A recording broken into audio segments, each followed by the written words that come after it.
Bonsoir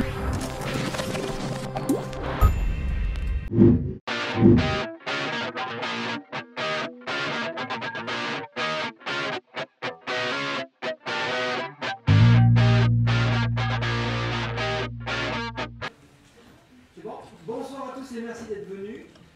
Je suis en train de vivre un fantasme ici parce qu'en fait, un soir on discutait avec Maud, on va faire des off du 2012, et on s'est dit quel serait l'idéal d'avoir en off pendant le 2012. Et j'ai dit, comme je vous connais tous les trois, je pense que depuis longtemps, mais les deux autres je vous connais par internet, aussi ça serait bien que j'arrive à vous réunir. Et puis dans la foulée, j'ai ouvert le chat, je crois que c'est toi le premier qui a répondu. Thierry a répondu sur Facebook, on était en chat en simultané, après tu as repris le lendemain. Ils ont tous dit OK pour venir ici, discuter un peu des usages d'Internet. Internet, ça change quoi dans nos vies, qu'est-ce que c'est? Donc ça, c'est toi qui vas commencer un peu à en parler de ça. Serge, je suis ici, je te connais.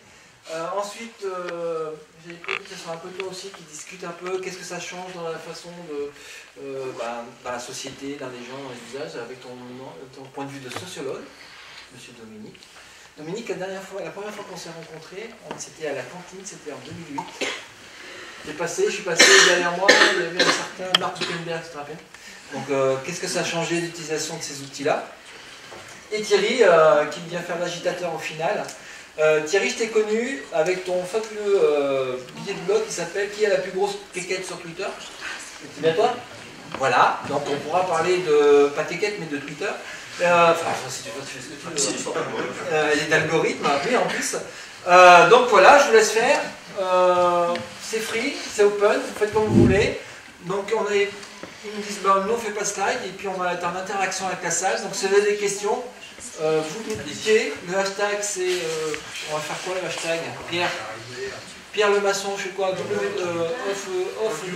off avec deux F, WW 2012. Allez, c'est parti. Je vous laisse faire. C'est quoi le hashtag? Je suis pas sûr que tout le monde ait compris le même. C'est off, O2F, WW 2012. Off comme Sudo Platov. Voilà, par exemple. Serge, à toi. On va l'attaquer bien. Bonjour. Pas quoi dire, parce qu'Internet, tout le monde commence à connaître un petit peu. Alors moi, je vais faire quelque chose que j'ai horreur de faire habituellement. Et des fois, il faut faire. Je vais parler de l'actualité. Vous savez, il y a un machin qui va se passer dimanche. Puis après, on va tous regarder avec des grands yeux. Puis il y a un autre machin qui va se passer 15 jours après. Et on va tous regarder encore avec des grands yeux. Machin qui n'a rien à voir avec des foires au salon, restaurants, etc. Puis moi, je me suis dit, quel que soit celui qui gagnera, il aura fait un sacré merdier. Parce que, qu'il soit de gauche ou de droite, d'extrême ou pas extrême, gentil ou méchant, doux, etc. Maintenant, il y a des temps anciens qui sont révolus. Et puis, comme d'hab, le monde anglo-saxon est en train d'inventer des choses et a révolutionné sa culture bien avant nous. Ça s'appelle le gouvernement 2.0. Juste pour vous donner 2-3 exemples comme ça, vous allez sur le site web de l'État de l'Oregon, et le site web de l'État de l'Oregon a mis sur Internet son système comptable. Donc vous savez que tel département a dépensé 25 $ pour payer tel truc à un tel, puis vous regardez l'un tel tous les contrats qu'il a eus, et puis vous vous rendez compte qu'il a eu 25 000 contrats dans nos départements, vous allez voir le département, vous avez la liste des contrats, etc. etc., etc. C'est-à-dire que vous vous baladez sur le système comptable de l'État de l'Oregon. Ça c'est pas mal. Il y a même un peu plus rigolo. Vous allez sur le site web de la ville de Chicago, et puis vous avez l'ensemble des salaires nominatifs de tous les salariés de la ville de Chicago. Nominatifs, hein. Vous savez qu'un tel, il est pompier, puis il gagne tant. Il y a un truc rigolo, c'est qu'on peut même trier par salaire croissant ou décroissant. Alors je vous dis un truc rigolo, le maire de la ville de Chicago n'a que le deuxième salaire le plus élevé, 212 000 $ par an. Il y a quelqu'un qui a un salaire encore plus élevé que lui, à 240 000 $ par an. Et quand j'ai lu ce que c'était, c'est à mourir de rire, c'est le chef de la police.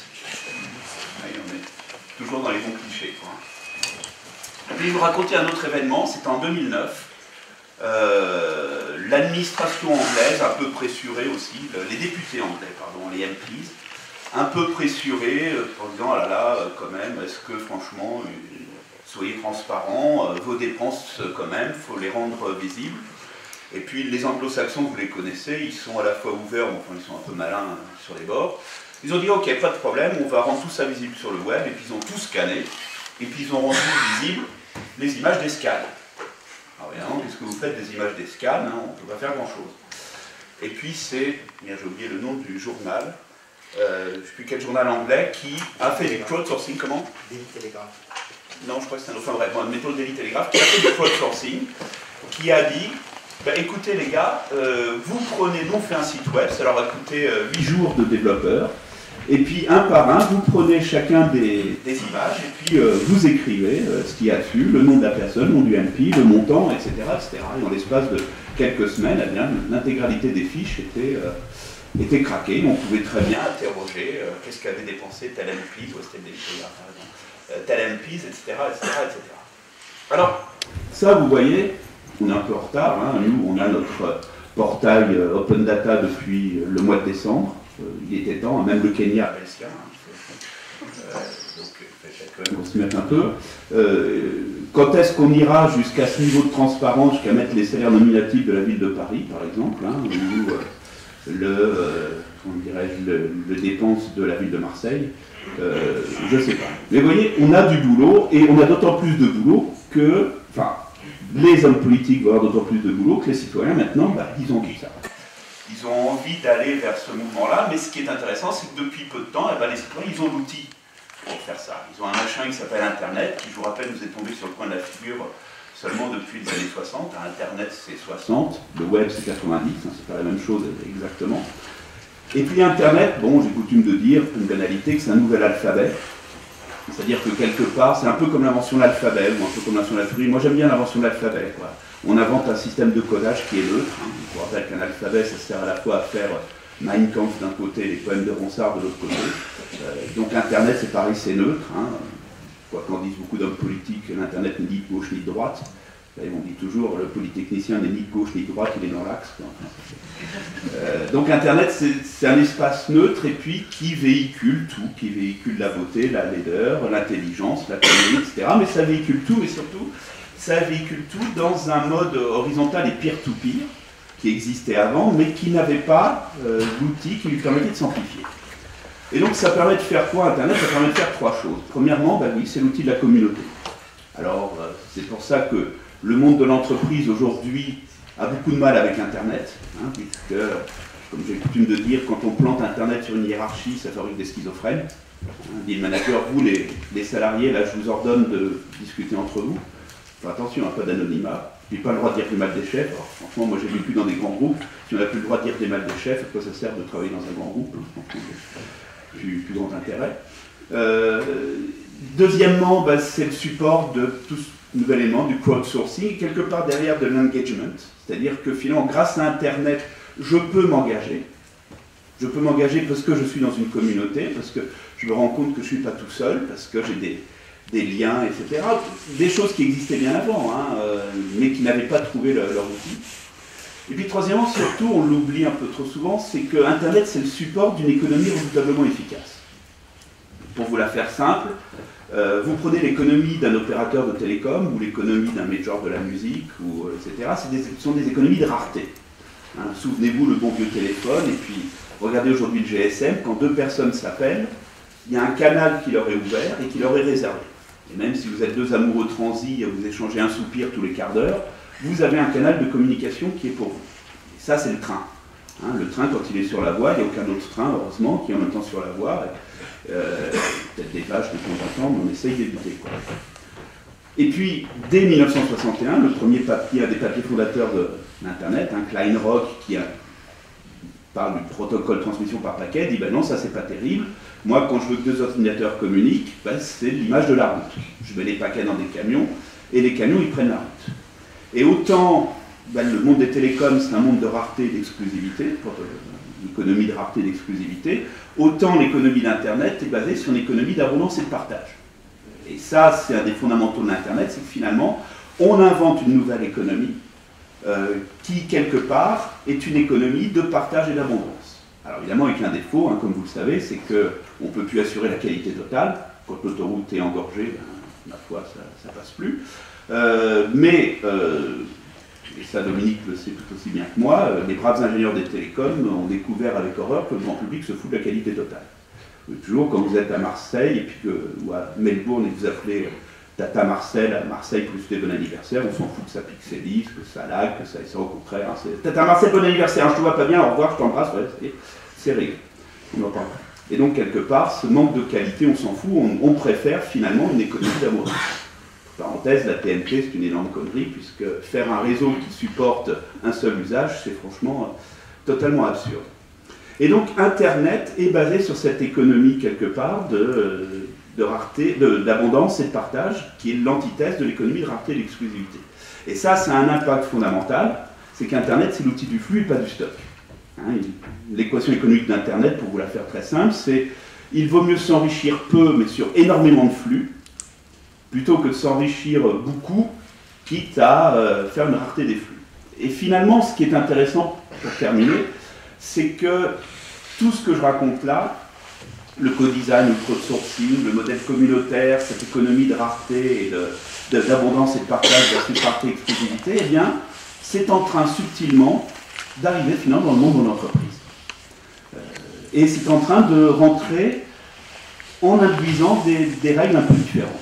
Et si vous comparez aujourd'hui, toujours pareil, l'économie d'un opérateur de télécom qui est basée sur ce qu'on appelle l'ARPU, Average Revenue Per User, hein, on veut augmenter le moyen, le revenu moyen qu'apportera un utilisateur. Ce qui est absurde, parce que plus on a d'utilisateurs, plus on touche des gens à faible revenu, donc le revenu d'un utilisateur ne peut que baisser structurellement. Et si vous regardez Facebook en face, hein, vous avez tous vu le film Social Network, c'est avant tout, je m'en fous de monétiser, ce que je veux, c'est avoir plein de gens. Hein, 800 millions, 500 millions, 800 millions, bientôt 1 milliard, le 3e pays au monde, hein, bientôt ça va devenir le 2e pays au monde, un jour le 1er pays au monde, hein, qui sait. Mais on s'en fout, il vaut mieux... Pardon? Non, je dis des conneries, c'est ça? Je sors mon Kindle, je sors mon téléphone. Et finalement, c'est aussi ça qui est intéressant de comprendre, c'est que on est dans un modèle économique où finalement la notion de stock, donc les dérivés, les brevets, etc., c'est plus tellement ça, ou plutôt Internet n'est pas le bon outil pour valoriser le stock, Internet est le bon outil pour valoriser le flux. Dit autrement, il n'y a qu'une seule industrie qui n'a pas intérêt à rentrer dans cette logique, c'est le luxe. Si demain on vend des Ferrari comme on vend des Twingo, ben, je dirais il n'y a plus aucun intérêt d'avoir sa Ferrari devant la porte. Quoi. Mais à part ça, finalement, la plupart je dirais, des grands acteurs du monde économique devraient se poser la question, finalement, la musique c'en est un exemple classique, mais est-ce que quelque part on n'est pas rentré dans un nouveau modèle de flux? Je vais l'illustrer très simplement, hein, il existe une entreprise américaine qui a un cœur de métier, un savoir-faire, qu'elle donne gratuitement. Parce que vous imaginez, donner gratuitement son savoir-faire, et qui se rémunère à la marge sur des trucs auxquels personne ne comprend rien. Bon, quand je vous aurais dit que cette boîte fait 29 milliards de dollars de chiffre d'affaires et 6 milliards de dollars de marge, vous aurez compris que je parle de Google, et que si demain Google revient à une économie de rareté comme l'opérateur de télécom, c'est-à-dire, ben non les mecs, il faut payer pour moteur de recherche, effondrement des flux. Et donc voilà, et donc quelque part, tout ça, ça fait les prémices d'un monde qui va être totalement différent, qui va être un monde basé sur le flux, qui va être un monde basé sur les échanges, qui va être un monde basé sur des économies de partage, ce qui ne veut pas dire qu'il ne faut pas s'enrichir, hein, mais surtout un monde qui est basé sur la logique du « et ». C'est-à-dire que ce qui est génial, c'est qu'on peut à la fois et s'enrichir et partager. Alors que jusqu'à présent, et si vous regardez cette élection, tous les hommes politiques essayent de nous coincer sur l'un ou l'autre. Non, les mecs, soit on s'enrichit, mais soit on ne partage pas. Non, les mecs, soit on partage, et puis tant pis, les riches, on les fera payer, etc. Et c'est en ça que, quelque part, il va falloir prendre la main. C'est-à-dire que, quand on me demande souvent Internet, qu'est-ce qui va se passer dans Internet, il va se passer ce que les gens vont en faire. C'est-à-dire qu'Internet, elle n'est pas dans les astres, hein, c'est dans la tête de tout le monde. Et on a cette chance aujourd'hui extraordinaire, c'est que finalement on peut tous devenir acteurs. Mais bon, ça, je crois que vous en êtes tous convaincus. Puis je crois que je vais m'arrêter là, parce que mes collègues ils ont des choses bien plus passionnantes à raconter que ça, et puis on laissera la place aux questions. Merci.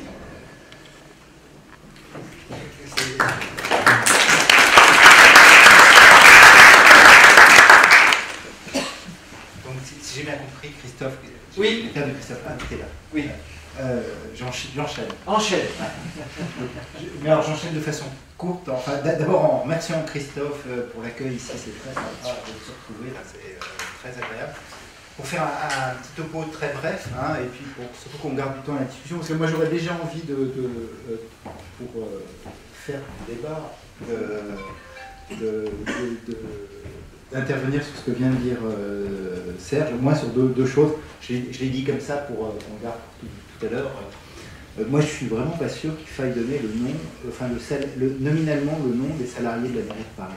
Je pense que c'est un débat très important sur l'open data, qui n'est pas tellement le débat sur la privacy, enfin, c'est évidemment un débat sur la privacy, mais qui me semble être un débat complètement politique sur les lieux où on fait de la critique sociale et politique. Et moi, ce qui me semble, c'est qu'un des risques de l'open data, moi je suis très favorable à l'open data, c'est qu'on ne fasse plus la critique, c'est très fascinant chez les gens de l'open data, à partir de catégories sociales qui permettent de dénoncer et de faire de la critique.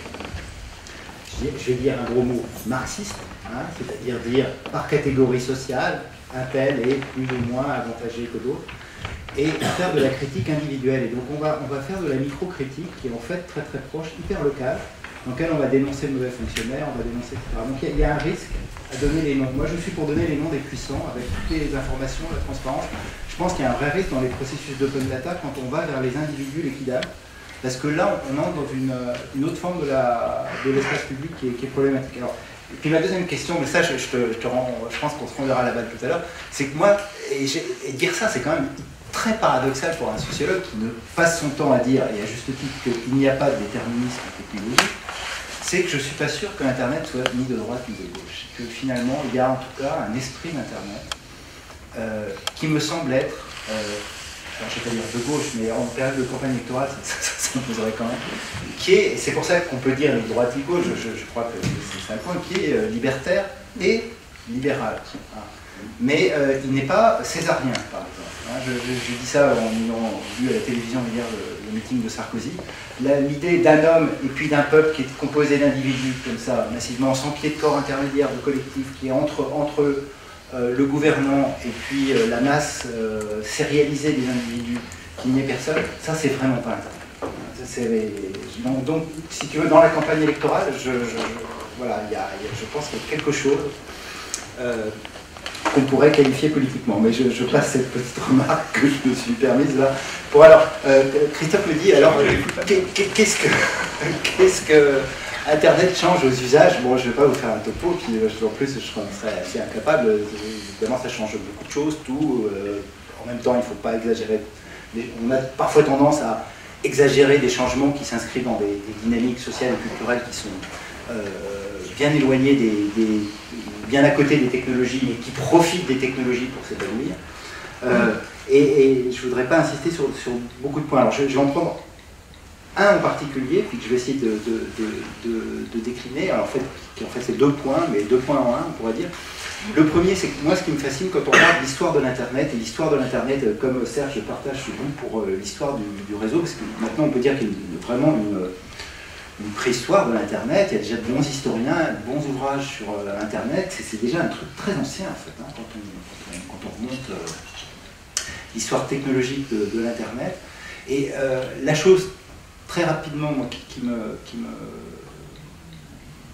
m'intéresse, et qui est sociologiquement, je crois, pertinente, c'est la manière dont s'est élargi le public de l'Internet. C'est-à-dire qu'on peut dire que jusqu'aux années 2000, l'Internet a pu être ce média participatif, démocratique, libertaire, du fait de la structure du protocole, etc., mais qui, sous couvert d'une idéologie universaliste, était en fait sociologiquement hyper facilement identifiable.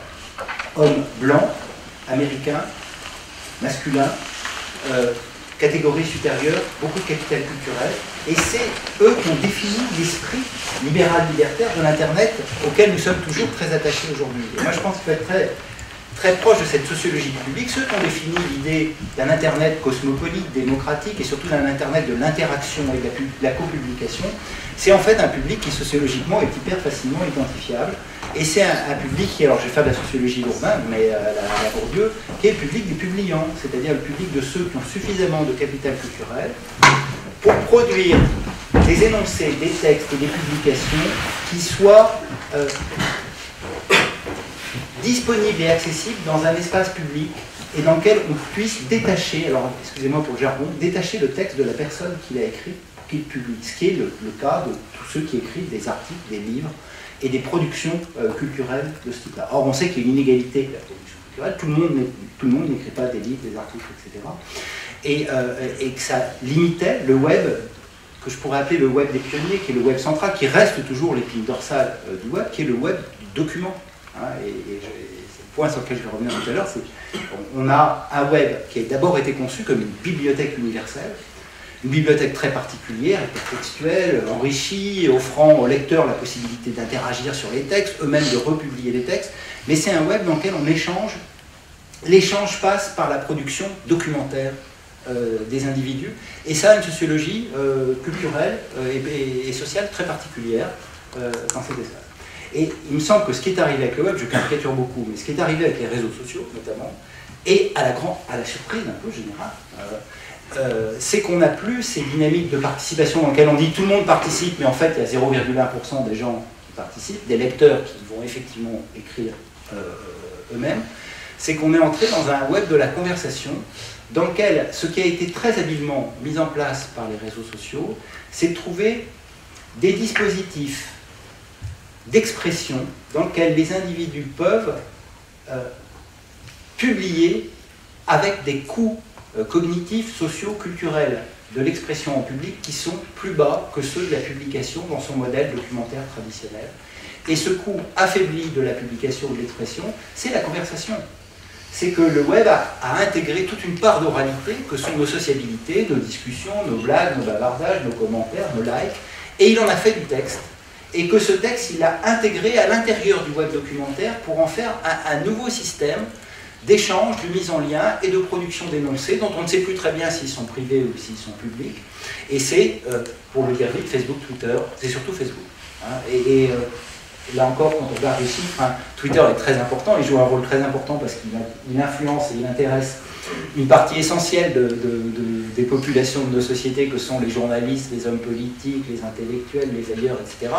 Mais en termes d'usage, c'est peanuts à côté de la massivité de Facebook. Ce qui est arrivé avec Facebook, c'est qu'on a les gamins qui sont arrivés, qu'on a les milieux populaires, qu'on a une dispersion géographique et une occupation géographique du territoire qui s'est considérablement transformée, et que le web n'appartient plus simplement aux hommes blancs, masculins, américains à fort capital culturel, des pionniers, qui s'est transformé, qui est devenu beaucoup plus hétérogène, qui est devenu beaucoup plus multiple, que sans doute il ne respecte plus exactement les idéaux que les pionniers avaient mis dedans, qu'il y a une tension entre un web de la conversation et un web du document. Et alors c'est la deuxième partie de mon point, mais je vais vous le faire vraiment très vite pour laisser de la place à la discussion, qui est mon sujet de recherche actuelle, qui porte sur le... Alors, le terme est très prétentieux, en fait c'est beaucoup plus simple que son titre, qui est la politique des algorithmes, qui est de s'intéresser à, moi, une chose qui, dans les usages, me semble toujours très intriguant, et du coup très important, et je dirais même sociologiquement, mais aussi politiquement important pour le destin du web, c'est que, autant, ayant beaucoup travaillé sur les questions de privacy, quand on dit les gamins sont naïfs, ils publient n'importe quoi sur Facebook, etc., il suffit d'interviewer 3 gamins pour se rendre compte qu'ils sont les moins naïfs du monde sur toutes ces questions, qu'ils ne cessent de calculer leur identité exposée, et que c'est l'objet même d'une activité extrêmement stratégique.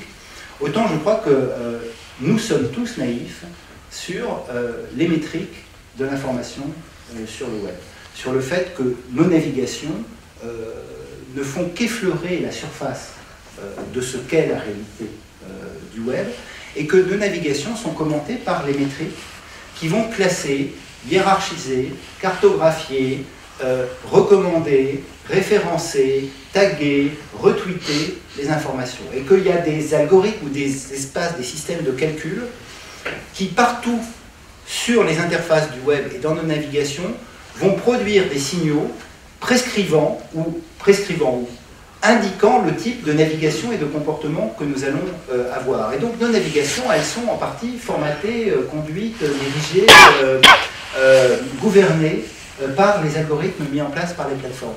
Et là, de façon surprenante, je pense que il y a un manque de littératie, d'éducation, d'apprentissage sur ce que font les algorithmes. Et moi je pense qu'il y a un programme éducatif assez essentiel, hein, au-delà du fait qu'il parmi les programmes éducatifs, il faudra aussi refaire du code à l'école, qui est de comprendre ce que font les algorithmes. Les gens ne savent, pour l'algorithme central et dominant toujours du web aujourd'hui, qui est PageRank, les gens ne savent pas comment il fonctionne.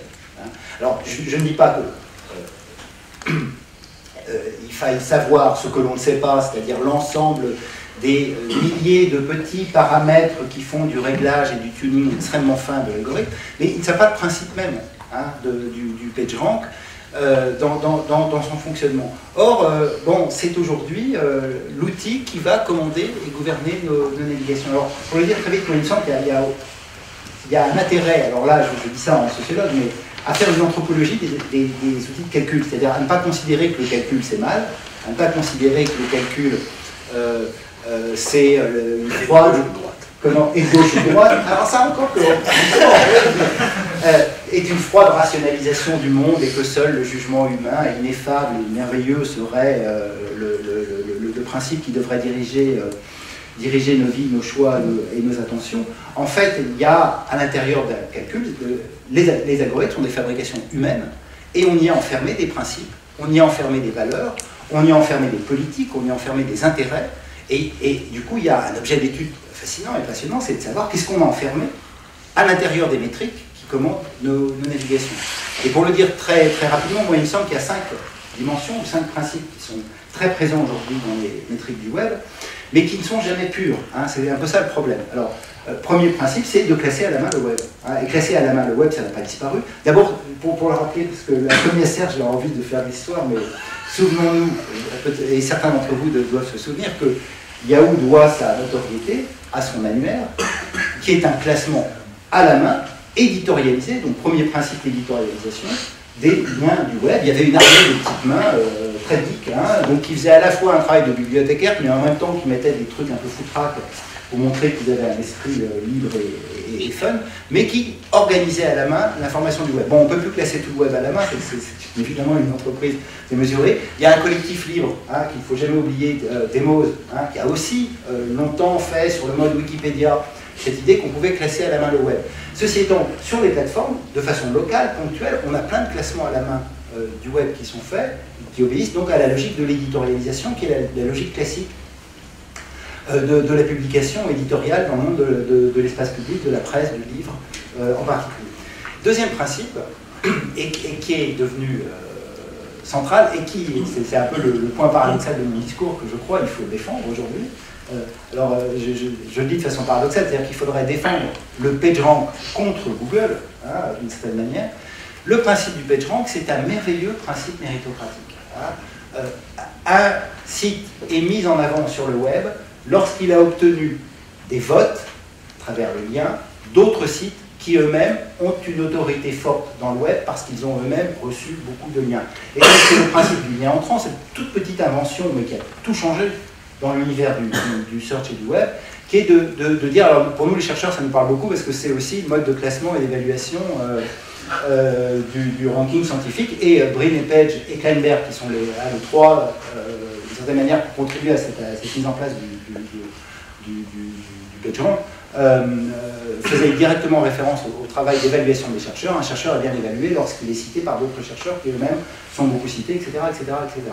Il y a dans le principe du PageRank quelque chose d'une logique centrale et très, très en affinité avec l'esprit du web, c'est que les textes votent pour les textes.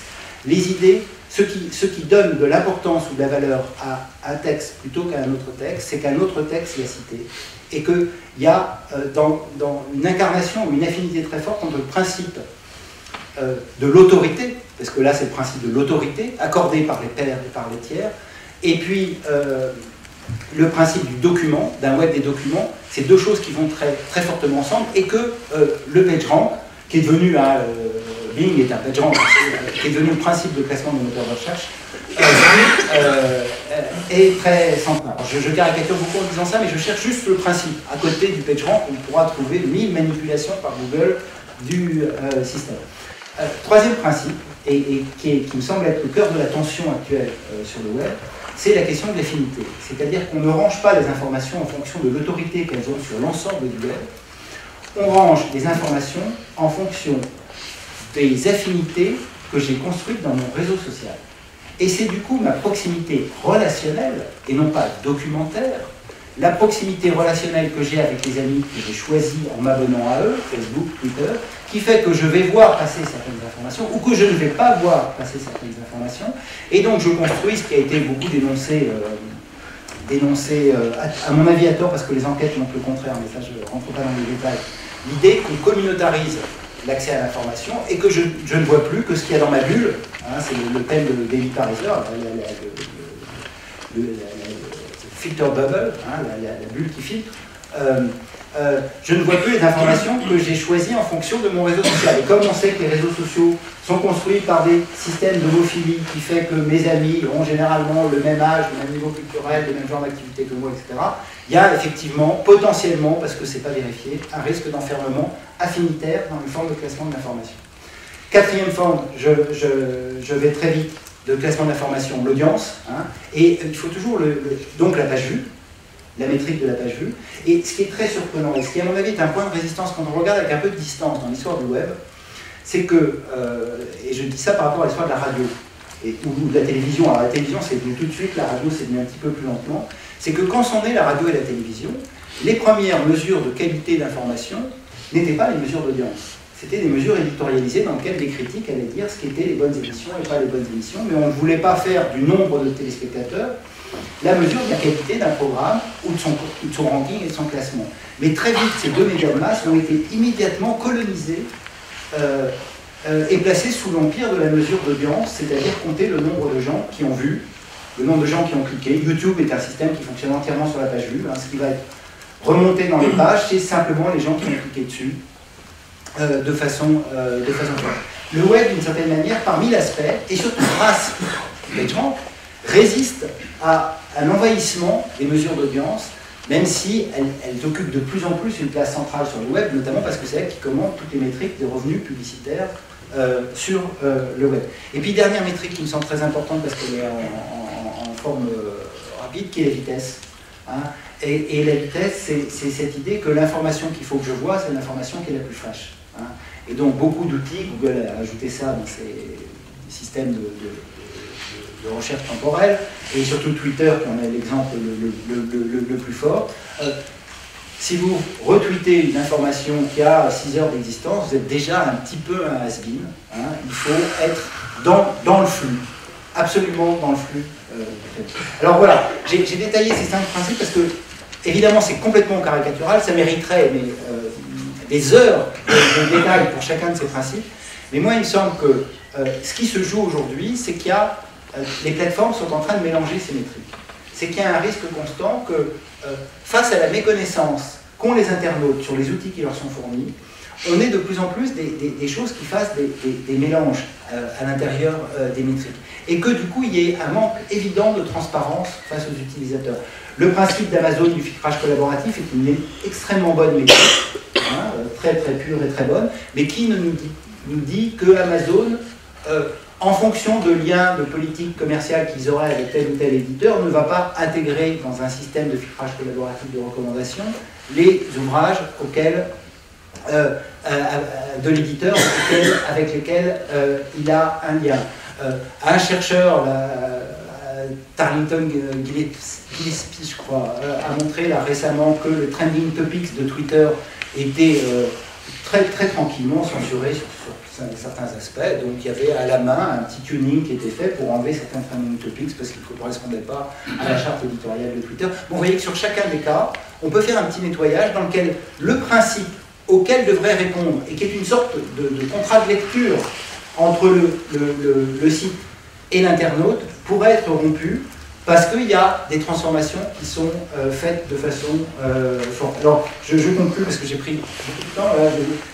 Moi, il me semble que la tension centrale, c'est l'autorité affinité, c'est-à-dire PageRank et puis les sites des réseaux sociaux qui font débat. Et ce point de tension, c'est un point de tension entre pour revenir sur mes pieds, entre les deux webs que j'indiquais tout à l'heure. C'est un point de tension entre le web des documents et le web des conversations, c'est-à-dire en fait le web des personnes et des identités.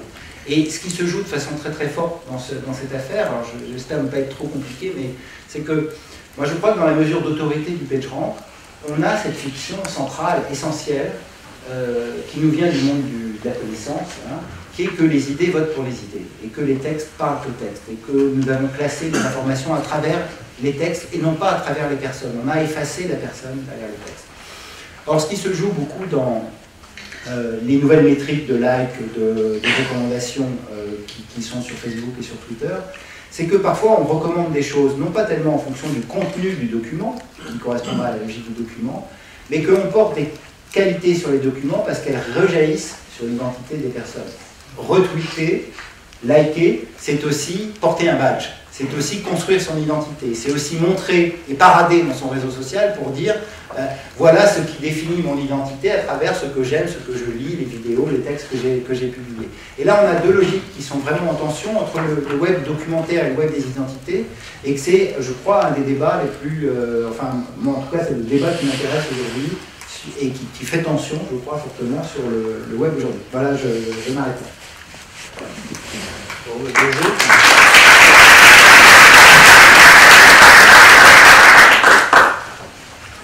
Bonjour, oui, moi je suis d'accord avec lui, hein, mais j'ai été un spécialiste du truandage du PageRank pendant de nombreuses années de Google, j'ai gagné pas mal d'argent avec, donc c'est quelque chose qui se truande bien quand on a bien lu l'algorithme, et il y a beaucoup de gens qui savent s'en servir, et Twitter c'est pareil, c'est très facile d'avoir plein de retweets, il suffit d'être un peu provoque, donc il y a des techniques de manipulation de tous ces objets-là, donc c'est pas trop le sujet, mais il faut savoir qu'on peut tout manipuler. Si le net est neutre, les usages qu'on a ne sont pas neutres. Moi, je vais vous parler, je ne sais pas si vous savez peut-être, j'ai fait ce qu'on appelle maintenant un burn-out numérique. Je me suis grillé à force d'utiliser le net. Donc j'étais vraiment, ce qu'a décrit Serge, cet emballement positif pour le net, ça a été ma vie pendant des années. J'ai écrit des livres où je disais le peuple des connecteurs, il faut qu'on se connecte tous. Et une fois qu'on se connecte, on n'a plus besoin de travailler, on n'a plus besoin de voter, etc. Et on va quand même changer le monde. Et surtout pas les publier. Donc c'était le sous-titre du peuple des connecteurs, c'était ça. Ils se connectent, ils changent tout et ils cassent en fait les anciennes règles. Dans le 5e pouvoir, c'était l'idée, c'est que nous, on allait prendre le pouvoir. Et le 5e pouvoir, c'est nous qui prenons le pouvoir, et on devient un non-pouvoir en fait. On prend le pouvoir, en fait on leur enlève, c'est tous ceux qui l'ont, le pouvoir, les hommes politiques, etc. On leur enlève le pouvoir pour devenir le pouvoir. D'un pouvoir qui est très hiérarchisé, on a un pouvoir totalement horizontal. Donc j'ai défendu ces idées depuis des années, etc. etc. Et puis, j'ai fini par me trouver pas très bien. C'est-à-dire qu'il y a à peu près un an de ça, l'année dernière, je me suis réveillé à 2h du matin et j'avais l'impression d'avoir un arrêt cardiaque. Donc ma femme, me voyant vraiment mal, qu'est-ce qu'elle a fait? Elle a appelé le SAMU. Je me suis retrouvé à l'hôpital et en fait, une fois qu'on est dans le camion du SAMU, on ne peut plus en sortir. Hein. Donc ils m'ont mis dans le camion du SAMU et oui, on ne peut plus en sortir parce que dès que je me sentais complètement con, les pieds du fou là. J'ai eu un passage à vide, je ne sais pas ce que c'était, j'étais vraiment mal, mais c'est la première fois. Quand on a quelque chose qui nous crispe là, que c'est la première fois que ça vous arrive, vous avez l'impression que vous mourrez, quoi. Donc j'ai eu l'impression de mourir, mais au bout d'un quart d'heure, je n'étais pas mort. Et je me suis rendu compte que j'étais quand même dans le camion du SAMU. Donc je vais à l'hôpital, et qu'est-ce que je fais une fois qu'ils me mettent sous perfusion, ils me font plein d'examens? Je prends cet appareil, et je vais sur mon blog. Parce qu'en plus c'était en pleine révolution arabe, donc j'avais écrit un billet où je disais que ça ne servait à rien ces révolutions. Donc bien sûr tout le monde me tombait dessus, alors que tout le monde disait c'est le 5e pouvoir justement. C'était à l'époque où tout le monde disait ça y est, il y a le 5e pouvoir qui existe, moi je disais ça ne sert à rien, vous ne comprenez rien. J'aimais bien dire le contraire. Donc, mais là je me suis dit, mais qu'est-ce que tu fais? Tu aurais pu être en train de mourir et tu prends ton téléphone. Et c'est là qu'il y a eu, je me suis dit, il y a quelque chose qui ne va pas. Parce qu'à ce moment-là, j'ai pris conscience que mes pratiques sur le net, je ne les maîtrisais plus en fait. J'avais beau, depuis des années, avoir théorisé tout ce qu'on allait faire dans tout le monde, etc., pas dans tout le monde, mais assez tôt, je ne contrôlais plus rien. C'est-à-dire que, je ne sais pas si vous avez des appareils comme ça, mais moi, je regardais mes mails, 2 minutes après, je regardais s'il n'y avait pas la petite pastille et qui me disait il y a un nouveau mail qui est arrivé. Et je ne m'arrêtais pas de regarder mes mails. Alors je ne sais pas si vous avez des appareils comme ça, et si vous avez l'habitude d'aller regarder vos mails à tout moment. Il y en a qui font ça? Ouais, je vois qu'il y en a qui font ça. Ça s'appelle de la compulsion en fait. Ça s'appelle de la compulsion. Et la compulsion... du moment qu'on commence à faire quelque chose qui est compulsif, ça veut dire qu'on n'est plus en train on ne maîtrise plus sa vie. C'est les outils qui sont en train peu à peu de nous maîtriser, c'est ce qu'il dit. C'est les algos qui sont en train de prendre possession de nous. Et donc je me suis dit, il faut arrêter, donc il faut débrancher, d'où l'idée de débrancher. Et pour faire le lien avec ce qu'il a dit, j'ai fait le lien aussi avec Google, c'est sur l'homme blanc. Ma femme dit toujours que tous les problèmes que j'ai, donc ça veut dire, vous allez voir que la chiffre qu'elle leur met, c'est un problème d'homme déjà, homme, c'est les femmes n'ont pas ce problème-là, blanc, éduqué, et même un peu friqué, même si je le suis de moins en moins, un peu friqué. Et c'est vrai, donc le lien de cette sociologie, moi je viens de ce monde-là, des gens plutôt libertaires, pas du tout à droite ni à gauche, mais vraiment anarchistes, je pense. Et donc je viens de cette société-là, et donc pendant toutes ces années, l'idée c'était de dire que Internet se faisait par le bas, on assemblait des choses en bas et puis ça montait doucement. Vous savez, on dit que ça percole, c'est comme l'eau, quand on fait bouillir de l'eau, il y a des bulles qui montent et ça crée des mouvements.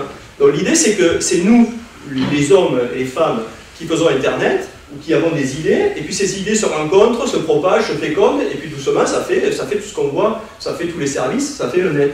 Et donc je pensais qu'on pouvait aussi faire de la politique comme ça. Et plus, avec en ayant ces idées, ce que je faisais, c'est que je passais de plus en plus de temps devant mon ordinateur, et je ne voyais plus les gens en fait. Donc je leur envoyais des messages, je discutais avec eux, par l'intermédiaire des réseaux sociaux, du blog, etc. Et ma femme encore, parce qu'elle est très importante dans ma vie. Ce matin, elle m'a trouvé un article sur Emerson. Emerson, c'est le transcendentaliste. Le transcendentaliste, en fait, c'est le transcendentalisme, c'est les Américains, c'est un romantisme tardif aux États-Unis. Ils sont un peu mystiques aussi. Et Emerson dit, et c'est fabuleux parce que cette phrase, vous allez voir, je n'ai pas la phrase, j'ai pas trouvé la citation, j'ai téléchargé le livre tout à l'heure, je ne l'ai pas lu d'Emerson. L'idée, c'est Emerson dit, les amis, en fait, il faut surtout leur écrire, il ne faut pas trop les voir.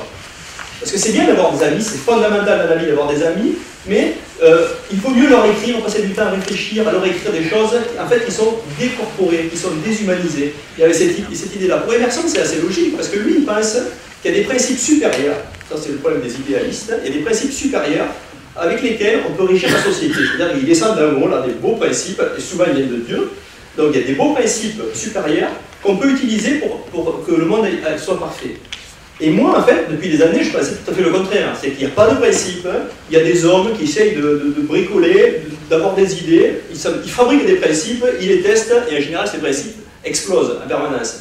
Donc moi, je suis plutôt de cette école-là, mais en fait, je me rends compte que tout en étant plutôt, on va dire, je parle de la matière, j'étais en train de suivre les conseils d'Emerson, c'est-à-dire de ne voir les gens qu'à travers des mails, des forums, etc. Donc voilà, donc là, et ça je ne l'ai compris là aujourd'hui, ce paradoxe, vous voyez qu'il y a un paradoxe d'être ennemi d'Emerson au niveau philosophique, hein. Lui est idéaliste, moi je suis plutôt matérialiste, mais à la fois faire comme lui, ouais, on va se tenir à distance les uns des autres, et en se tenant à distance les uns des autres, on se dématérialise. Et une des choses que j'ai découvertes en me déconnectant, donc j'ai passé 6 mois sans du tout utiliser Internet. Alors, une anecdote, je ne l'ai pas mise à mon livre parce que je l'avais oubliée. Il y a une amie qui avait décidé de faire un reportage sur mon expérience et elle avait filmé le premier jour où je me déconnecte. On a fait un repas avec des amis pour dire faites la déconnexion. Et là, elle a filmé. Et qu'est-ce que je raconte? Parce que j'ai vu les films après à m'être branché. Je raconte à mes amis que la veille, j'ai téléchargé Wikipédia. J'ai vraiment téléchargé Wikipédia. Et là, pas français, le Wikipédia anglais, ça fait 90 gigas, je l'ai téléchargé parce que j'avais tellement peur d'être en manque de connexion qu'il fallait que je puisse y accéder. Donc, mais vous voyez, quand on passe toute sa vie à faire la requête continuelle, j'avais vraiment peur que ce soit impossible de me la couper du net. Et c'est pas rigolo, hein? C'est pas rigolo. T'as pas eu les updates? Bon, la vérité, c'est que je l'ai téléchargé, j'ai essayé de l'installer. Mais en fait, ça a explosé, j'arrive même pas à décompresser le fichier. Il fallait que je tire une machine. Je suis pas. J'avais pas la machine assez grosse pour l'installer. ce qu'il faut voir, c'est quand comme moi, on passe tellement de temps depuis des années à être connecté en permanence, l'idée de ne plus être connecté, ça me faisait vraiment baliser, j'avais peur de ne pas y arriver. Voilà, j'avais vraiment peur. C'est pour ça que j'ai dit 6 mois, j'avais l'impression que 6 mois ça allait durer, que j'allais être malade. La vérité, c'est qu'en fait, ça n'a pas été difficile, un peu, par moment, mais en fait, ça n'a pas été si difficile que ça. Et j'ai retrouvé très vite justement ce côté avec le corps. C'est-à-dire que je voyais des amis, je pouvais les toucher, je pouvais me toucher moi, toucher ma femme, etc. Oui, mais c'est ça. Elle en a eu assez à force, parce qu'en fait je travaillais plus, je faisais plus rien, hein. J'allais plus sur le net, donc j'avais rien à faire, je travaillais à ce qui m'arrivait. Je ne veux pas la pétanque. Non, je fais du bateau, Et ce qui est important, c'est qu'en me déconnectant, j'ai retrouvé mon corps. Et j'ai retrouvé des choses toutes simples, c'est le fait de se sentir vivre, juste se sentir vivre. Oui, non, mais il y a quelque chose de ça un peu. C'est beaucoup. Non, mais le fait de retrouver son corps, c'est quand même assez extraordinaire, parce que sur le web, moi je recevais plus de ce que j'ai appelé, moi, à une époque, ça de l'hyperconscience. Des moments où vous avez l'impression de vivre avec une intensité remarquable. Il y a des moments comme ça dans la vie où on a cette intensité-là. En me déconnectant, j'ai retrouvé des moments comme ça, et je me suis dit, en ligne, il m'est arrivé d'avoir des petits moments comme ça, mais très rares, très ténus, par rapport à ce que j'ai pu connaître hors d'Internet. Donc je me suis dit, il y a quelque chose qu'en étant tout le temps sur Internet, j'ai perdu quelque chose, une expérience existentielle, une sensation de vivre très, très forte, je n'en ai plus. Donc je l'ai retrouvé, c'était agréable, à tel point que j'ai plus envie de revenir. À la fin, vraiment, au bout de 6 mois, j'ai pas envie de me reconnecter. Et t'as trouvé combien d'emails? 6 mois d'emails. Non, il y en avait 5000, c'était pas tant que ça. En fait, c'est vrai, moi c'est Twitter surtout. Donc le mail, je faisais partie des gens qui disent le mail c'est has-been. Donc j'ai vu quand même 5000 mails, j'ai regardé les 10 premiers, mais je me suis dit, si il faut que je passe 2 ou 3 secondes à les supprimer les tous, je vais y passer 4 jours là à trier, donc j'ai tout supprimé. Et en fait, mais voilà, 4 jours. Mais vous imaginez, si vous arrêtez de vous déconnecter, vous avez déjà gagné 4 jours de vie. Donc voilà, donc aujourd'hui je ne suis pas dans un stade où il faut dire que je suis revenu sur Internet, je l'utilise moins qu'avant quand même. Mais ce qui est important, je pense, c'est de prendre conscience de ce qu'on fait pour rester en contrôle, quoi. Moi je pense qu'il faut aller à fond sur Internet, mais il faut savoir qu'on y est, il faut savoir aussi en sortir pour pouvoir retrouver des sensations qui vont nous transcender, nous soulever. Et le but, mon but, c'est d'arriver à être transcendé sur le net. Donc c'est pour ça que je pense qu'il faut y aller à fond, mais il faut savoir en sortir, je pense. Il y aura un moment dans l'histoire de l'humanité où on pourra faire les deux à la fois, je pense. Je pense qu'on est peut-être né un peu trop tard encore, trop tôt plutôt, pour arriver à être, on en a parlé tout à l'heure, je pense qu'on est en train d'inventer un nouvel état de l'humanité. Alors les sociologues ont du mal avec ça. Parce que les sociologues, souvent, pour parler de la population Internet, ils utilisent les critères qui ont été inventés avant que la population Internet existe. Donc, je dis pas pour ça, beaucoup de sociologues alors, ils font des tests pour dire les gamins, ils sont multitâches, donc ils sont andouilles parce que ça empêche de se concentrer. Le problème, c'est que qu'est-ce que ça veut dire être concentré dans un monde Internet? La notion même de la concentration, c'est peut-être plus un avantage, etc. Donc, on est en train, à mon avis, d'inventer un nouvel état existentiel. Alors moi j'appelais ça l'être réseau et je l'ai ressenti. Cet état existentiel, c'est un état où quand j'étais tellement sur Twitter, sur Facebook, sur les blogs, etc. D'abord, ce que McLuhan appelle l'externalisation de la conscience. Alors, vous savez, avec Marteau, on a externalisé la force, avec les livres, on a externalisé la mémoire.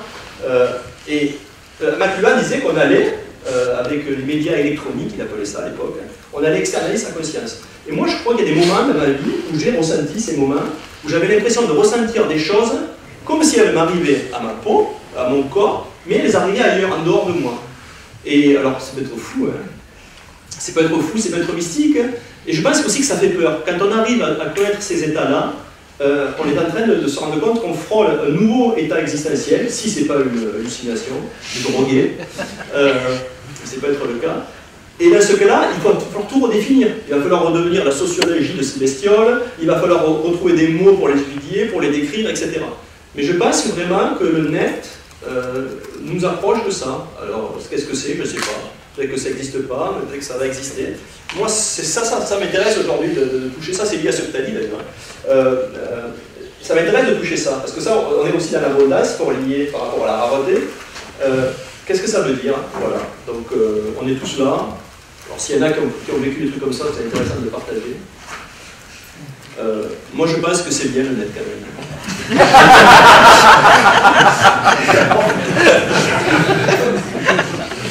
Alors il y a Cyril qui est dans la salle qui propose que tous les addicts du web lèvent le doigt pour qu'on sache à peu près qui c'est qui est addict dans cette salle. Ah oui, quand même. Non mais je pose plus la question parce que j'ai donné une conférence par visioconférence il y a quelques jours et je l'ai posée, tout le monde a éclaté de rire parce que je sais que c'est tout le monde parce que c'est ça qui est grave. Non mais c'est pas normal qu'on prenne c'est ces appareils en fait qui nous ont parce que le fait qu'on ait le mail tout le temps avec nous, justement, ça nous donne cette capacité d'être réseau, de devenir quelque chose de plus que d'individualiste. Mais à la fois, on n'est pas armé, on n'a pas appris à être cette bestiole-là. Donc on peut devenir des robots aussi. Donc il faut qu'on apprenne. Donc voilà, moi j'ai fait cette expérience aussi. Je ne savais pas quand j'ai commencé ce que j'allais découvrir. Je ne savais pas que j'étais accro. Hein. Tout le monde le disait, moi j'y croyais pas. Dominique. Moi c'était en même temps un forme de questionnement et de nuance enfin, par rapport à ton expérience. Moi je crois que tu n'es pas un représentant mais non, je suis un homme là. Ordinaire. Non mais même ordinaire vu l'emploi, tu es au point très loin des usages très intensifs de l'Internet. Parce que, tu vois, le paradoxe, c'est un peu ma réserve sur mon expérience, c'est qu'elle contribue quand même à renforcer ce qui est, je crois, une représentation de sens commun qu'on a tous, qui est le virtuel. C'est-à-dire, il y aurait un monde qui serait éthéré, une sorte d'éther, et puis il y aurait le monde réel. Et ça, si tu veux, c'est démenti par toutes les enquêtes qu'on peut faire. C'est-à-dire que... Moi, je dis pas ça. Non, ce que je veux dire, c'est l'idée d'expérience corporelle, la présence de l'être à l'interaction aux autres, etc., auquel se substituerait par un effet un peu de pompe hydraulique, c'est-à-dire si j'en enlève là, ça monte là, et puis si je suis trop sur Internet, j'ai moins de vie sociale, et si j'ai beaucoup de vie sociale, je suis moins sur Internet. Or, ce qu'on observe, c'est que les deux vont ensemble, c'est-à-dire c'est l'effet d'abondance qui se joue, c'est-à-dire que, et là, les enquêtes sont assez, vraiment systématiques, rigoureuses, et puis on fait ça partout. Plus Internet, qui est la grande enquête américaine, dit ça. L'enquête pratique culturelle des Français, la dernière de Donat, qui fait sur 4000 personnes, dit ça de façon incroyable. Il y a deux courbes sur cette enquête, parce que ça ne joue pas pour la télévision, on ne parle jamais comme lieu d'addiction, hein, de façon étonnante. Plus on regarde la télévision, moins on sort, moins on va au théâtre, moins on va au cinéma, moins on a d'amis, moins on va manger chez des amis, moins on mange au restaurant. Et vraiment, et c'est lié à la fréquence, c'est-à-dire plus vous êtes coaché devant la télévision, plus il y a une sorte d'aimant domestique qui nous colle. L'autre écran, l'Internet, plus on sort sur Internet, plus on sort, plus on va au cinéma, plus on va au restaurant, plus on a une société, etc. Et donc, il y a un mystère, si tu veux, dans je suis d'accord avec toi, je faisais ça. Je suis d'accord avec toi. Et ça dépend de l'usage qu'on a sur Internet. Si on va sur les réseaux sociaux, effectivement, peut-être plus on a d'amis, plus on sort, plus on va au cinéma. Mais si on va sur les réseaux sociaux pour aller regarder des films ou pour faire des choses comme sur la télévision, oui, on va pas avoir là, absolument. Mais du coup, ce qui veut dire, non, mais c'est toujours cette idée que l'engagement dans l'écran d'Internet pour certains types d'usages, je suis d'accord, c'est aussi un engagement qui mobilise en fait des compétences sociales qui sont notamment des compétences sociales qui sont la curiosité, la rencontre, etc. Donc ça veut dire qu'on a des expériences sociales, donc corporelles, donc présentielles, qui sont plus riches et plus nombreuses que ceux qui vont moins sur Internet, etc. Alors, ceci étant, il y a un point d'asymptote à ce truc-là, c'est-à-dire qu'il y a, et c'est le classique dans toutes les études, il y a World of Warcraft. Donc, de cette manière, il y a une sorte de World of Warcraft des réseaux sociaux. Je te réponds brièvement là-dessus. Moi, c'est pas que je sortais pas, c'est pas que je voyais pas les gens, je faisais pas du tout ça, je m'arrêtais pas. Le problème, c'est que j'avais toujours le téléphone. Donc, c'est-à-dire quand je faisais quelque chose, je faisais autre chose en même temps. Donc, c'est ma présence. Mes amis aujourd'hui me disent que je suis plus présent. C'est tout. Ils disent, on a l'impression que tu es plus là. Pourquoi? Parce qu'en général, quand je mange avec eux, je n'ai pas tendance à aller regarder ce qui se passe sur mon blog ou ailleurs. Et je ne le fais pas, et je m'interdis de le faire maintenant. Ça veut dire que même si je m'emmerde avec eux, ça arrive. Quand ils parlent des séries télé que je ne regarde pas parce que je n'ai pas la télé, je m'emmerde souvent. Avant, je me barrais, c'était facile, hein, j'allais voir ce que faisaient les Égyptiens. Maintenant, je reste là. Donc voilà, et c'est ça qui me dit. Je suis d'accord à 100%. C'est la présence. Ça, c'est un sentiment vraiment qu'on trouve bien, c'est-à-dire qu'on a une double présence en fait, qui est qu'on est à la fois présent dans la situation, corporellement engagé avec les autres, mais en même temps, on a une petite machine qui calcule à l'intérieur, qui est qu'on est déjà en train de faire le récit du moment présent et d'engager ce récit avec des gens qui ne sont pas présents, et avec d'autres. Hein, c'est typique de ces fêtes où on va en pensant aux photos de fêtes qui vont être faites et au récit des photos de fêtes. Et donc, c'est l'idée d'une double. Du coup, d'une perte d'authenticité. C'est-à-dire qu'on voit bien ce dont tu souffres, en fait, c'est le sentiment d'une perte d'authenticité parce que tu souffres pas. Parce qu'il y a l'impression effectivement qu'on a mis en place une machine à calculer qui fait qu'on n'est jamais authentiquement, entièrement disponible. Excusez-moi, je pense que si on peut être disponible, ici et maintenant, je crois qu'il faut admettre que certains moments dans la vie réelle ne sont pas forcément aussi intensifs, aussi excitants, aussi stimulants que ce qu'on peut voir sur un écran. Ça, il faut l'admettre. En contrepartie, moi, je n'ai jamais bu une bière à distance avec quelqu'un. Ça peut se faire que dans le cadre d'un rendez-vous physique. Vous pouvez remplacer bière par tarte tatin ou ce que vous voulez. On ne pourra jamais boire une bière à distance via Internet. C'est tout. Non, mais Ah bon? Bon, c'est possible, si vous avez voulu chez vous et que vous... Non, mais c'est du virtuel. C'est pas du vrai. Mais l'intensité du réel, l'intensité d'être là aujourd'hui, elle peut être aussi forte que celle qu'on a sur le net. Je ne crois pas que l'intensité de déconnecter est plus faible. La question d'intensité, c'est une question aussi de sensation physique. On a chien. Il y a des gens qui se masturbent devant les écrans. Non, c'est vrai, il y a des gens qui se masturbent, c'est une maladie connue. Donc c'est une autre forme d'addiction. Non mais c'est ça. Non mais c'est... Oui. Non mais sur Internet, vous savez, c'est l'addiction la plus répandue sur le net, c'est ça. C'est des gens qui auront jusqu'à 5-6 heures de films porno par jour, surtout des mecs, hein. Il y a quelques femmes, mais surtout des mecs. J'ai jamais rencontré ces femmes-là. C'est surtout des mecs, et ils regardent des films porno, et plus ils se masturbent, plus ils ont du plaisir, ce qui renforce les connexions pour regarder des films porno, et donc ils ne s'arrêtent plus de le faire, ils ne peuvent plus s'en passer. Ils sont mariés la plupart, c'est ça qui est drôle.